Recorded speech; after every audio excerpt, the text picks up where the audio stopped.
We begin today's show in Pakistan, where Prime Minister Imran Khan has been ousted from power after losing a no-confidence vote in Parliament. At a session today, just before we went to broadcast, lawmakers elected the opposition leader Shahbaz Sharif as the country's new Prime Minister. This comes as after hundreds of thousands of Khan's supporters marched in cities across Pakistan Sunday night. God willing, the last decision will be of the people. In a democratic system, the final voice will be the voice of the people. And the voice of the people is Imran Khan. Imran Khan has been removed through a foreign conspiracy. God willing, we will fight back to make him Prime Minister again. We don't want these thieves. In a tweet, Imran Khan described his removal as a form of, quote, US-backed regime change, writing, quote, "Thank you to all Pakistanis for their amazing outpouring of support and emotions to protest against US-backed regime change abetted by local Mir Jaffers to bring into power a coterie of pliable crooks all out on bail. Shows Pakistanis at home and abroad have emphatically rejected this," Khan tweeted. Khan's ouster came after he dissolved Parliament earlier this month to stop a no-confidence vote demanded by the opposition, which then appealed to the Supreme Court. After 4 days of deliberation, the court ordered the Parliament to be reinstated, and the no-confidence vote was held Saturday in a marathon 13-hour session. This is Pakistan's National Assembly Speaker announcing the results of the vote. 174 members have recorded their votes in favor of the resolution. Consequently, the resolution for vote of no confidence against Mr. Imran Khan, the Prime Minister of Islamic Republic of Pakistan, has been passed by a majority of the total membership of the National Assembly. As we reported, Pakistani lawmakers have just chosen the opposition leader Shahbaz Sharif as the country's new prime minister. This comes as members of Khan's PTI party announced they've decided to resign en masse from parliament. Khan loyalist Shah Mahmood Qureshi, the former foreign minister, said, quote, "This House is going to elect a new prime minister, but everyone knows Sharif is being imposed and does not have the mandate of the people. We reject this process and also announce a boycott of the election for prime minister." For more, we're joined by two guests. In Islamabad, Pakistan, Tooba Syed is with us, a Pakistani activist and member of the left-wing Awami Workers Party. She's also affiliated with the Women Democratic Front, an independent socialist feminist resistance movement. And in London, we're joined by the historian, activist, filmmaker, and author Tariq Ali. He's on the editorial committee of the New Left Review, author of many books, including Uprising in Pakistan, How to Bring Down a Dictatorship, which came out in 2018, and Can Pakistan Survive? Welcome to both of you. I want to begin in Pakistan. Tooba Syed, can you respond to the ouster of Imran Khan and his description of what happened as a US-backed coup? Thank you, Emmy. Just to begin with, I feel like this is probably the first time in Pakistan that a prime minister has been constitutionally removed from his position. And I think that's particularly important to remember that in the history of Pakistan, we've seen multiple prime ministers removed from their positions without a constitutional process. It's usually been done by military intervention. So it's definitely a good step forward in terms of democracy in Pakistan, that this was not done through a military dictatorship or military intervention, but done through a vote of no confidence, which went through the parliament or the National Assembly itself. As far as his own allegations are concerned regarding this being US-backed, frankly, Khan hasn't presented any kind of substantial evidence, at least to the public, which confirms his allegations. We have no evidence of anything that he's alleging right now. So, as long as he doesn't provide a solid evidence or a testimony or any kind of document, it's very hard to say that what he's alleging is true. I mean, he literally waved a piece of paper in the air saying this is the letter that I've gotten, which speaks about the US involvement in my removal. And beyond that, we know nothing. So it's very difficult to say for us right now that whatever he's alleging is actually true. Can you talk about why he was removed? I mean, there were various reasons for his removal. He was never favored by the opposition since the very beginning, because Khan came into power by actually alleging that the opposition leaders, almost all the parties, especially the former Prime Minister, Mia Nawaz Sharif, were involved in corruption. And none of the charges that he alleged against the opposition or the then government have not been proven in any of the courts. So one reason for his ouster is also that he was not favored by any of the opposition leaders, his own allies in this vote of no confidence, who formed the government with him, and that's how he was able to form the government, went against him. His own party, the people who won from his party ticket in the national elections actually went against him and voted the vote of no confidence. And also the economical situation in the country has gotten much worse since Khan came into power and after his last agreement with the IMF. Tariq Ali, from your vantage point in London, though, of course, you are originally from Pakistan, can you talk about what you think is behind what took place? I mean, it is not unusual that a prime minister hasn't finished his term. Since the establishment of the state of Pakistan, I don't think any prime minister has completed a term. Pakistan has had 29 prime ministers since 1947. None completed a full 5-year term. This is absolutely true, Amy. And one reason they didn't complete their terms is that the military took over at key points of the country's history. We've had 3 military coups d'etats, one that led to the breakup of the country as it was in 1947. This happened in 1971. And subsequently, Nawaz Sharif, whose brother is now the prime minister, his ham-fisted attempt to retire the chief of staff, General Musharraf, by kidnapping him and not letting his plane land, led to Musharraf's military coup, which stayed in power for several years. So we've had a very tormented political history in that country. And I think one thing which we should remember is that regardless of whether there is a military coup or not, the military plays a central role in the country in its foreign and defense policies, and often in deciding who becomes prime minister and who doesn't. Anyone who's been prime minister in the 80s and 90s will tell you that. There's constant advice, stroke interference from the army.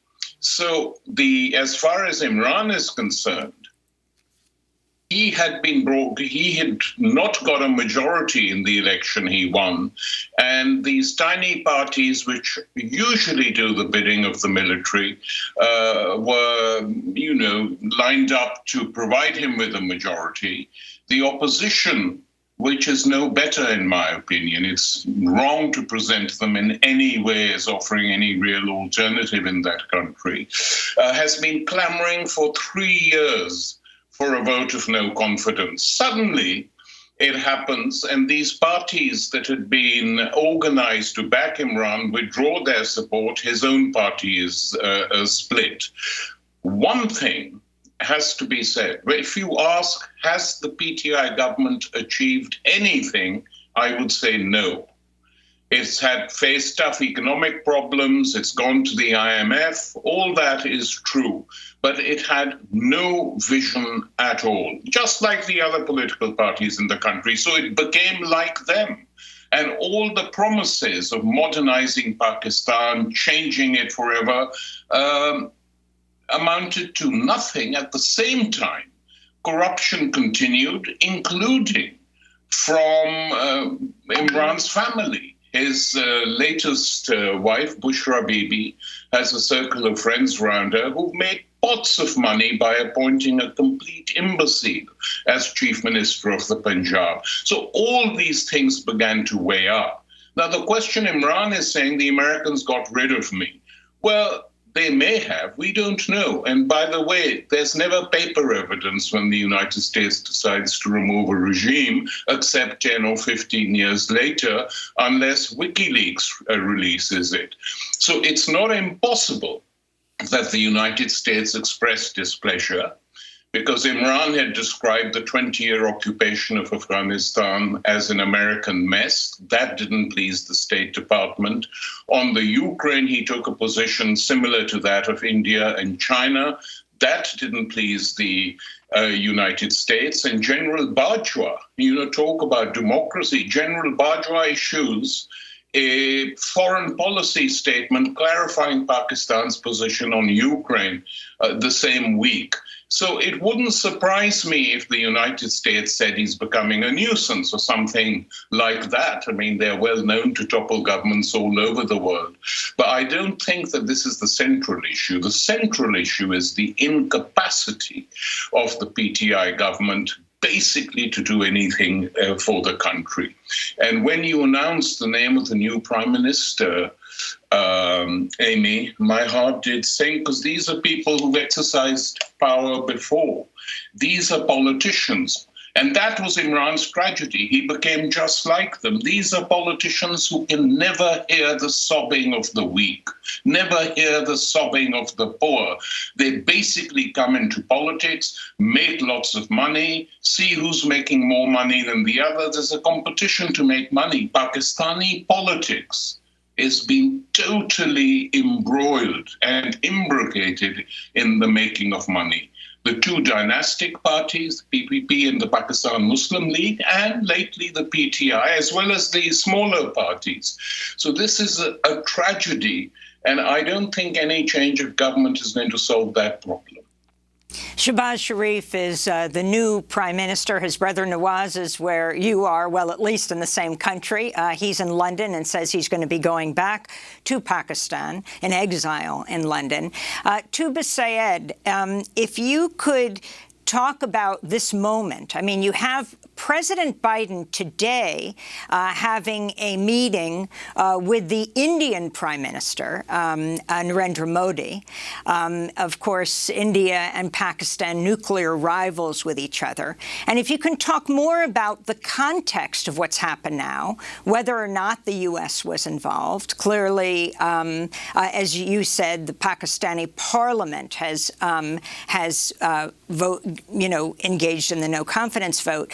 The question of Imran Khan's relationship with China and Russia, the same issue that Biden will be bringing up for India, and yet India and Pakistan are both competitors. Is it no mistake that they're meeting on the same day that the new prime minister is chosen in Pakistan?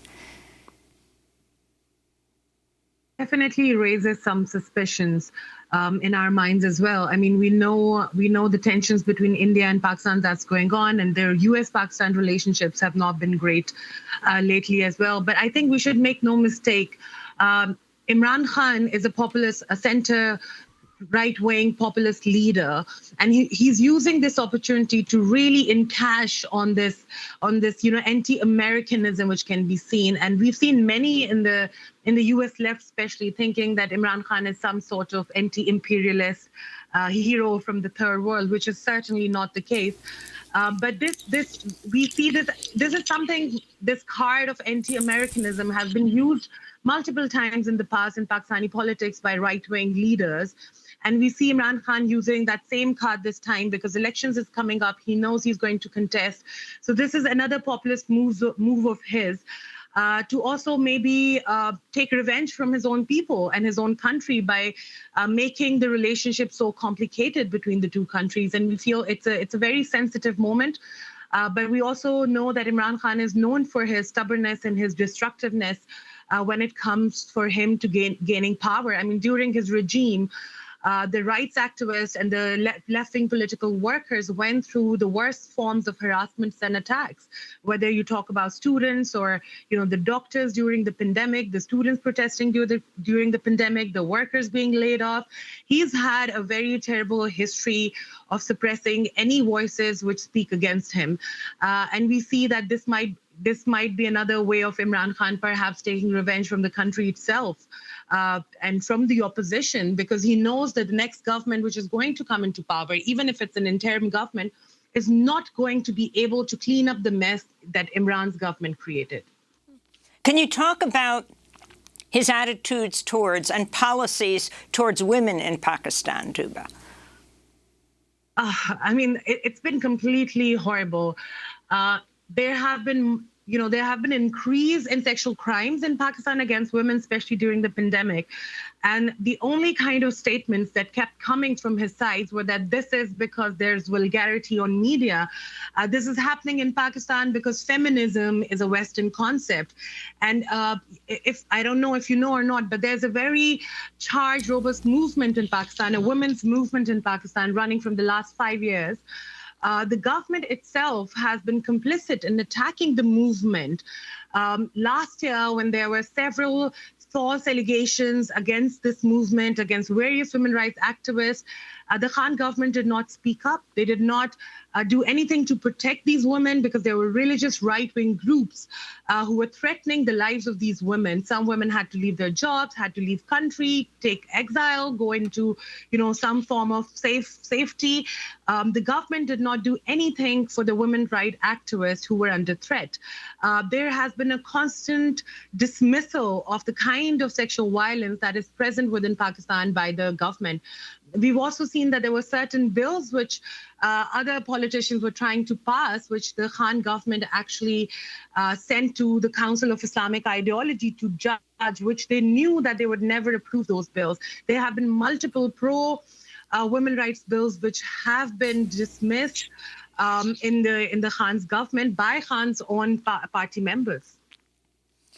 And can you talk about the new prime minister and his role, Shahbaz Sharif? I mean, I agree with pretty much what Tariq Ali has said here. We have tried and tested all these political parties. Shahbaz Sharif is also just another right-wing political leader. His past history in the country, or even the history of his party, tells us that they're not coming to serve the people. They will come and serve their own interest and the interest of the big businessmen in Pakistan. We've known all these parties to be corrupt, to be anti-people, to come and make anti-people policies, to make absolutely terrible economic decisions, go back to IMF, have terrible negotiations with them. So in my opinion, yes, there might be some changes in terms of maybe this government will be more clever in how they attack their opponents and the women rights workers and the rights activists. But in terms of overall, if this is going to change the country or make anything better for the average, normal working people, I don't think so. And who are the people who have turned out in mass protest around the country, around the ouster of Imran Khan, Tooba? Imran Khan has always had, because of being a cricketer and being a populist center leader, he's always had support from the urban middle class. And this is that urban middle class which comes out in his support, which is not as affected by his policy as the working class, as the majority working class of the country. So we see the same people coming out for him again and again. And a lot of his support is definitely, in my opinion, educated urban middle class people who live far from the realities of what everyday working class people go through in this country. And it's the same people who come up again and again for his support. I mean, he has a popular support, but he's not the most popular leader in the country at the same time.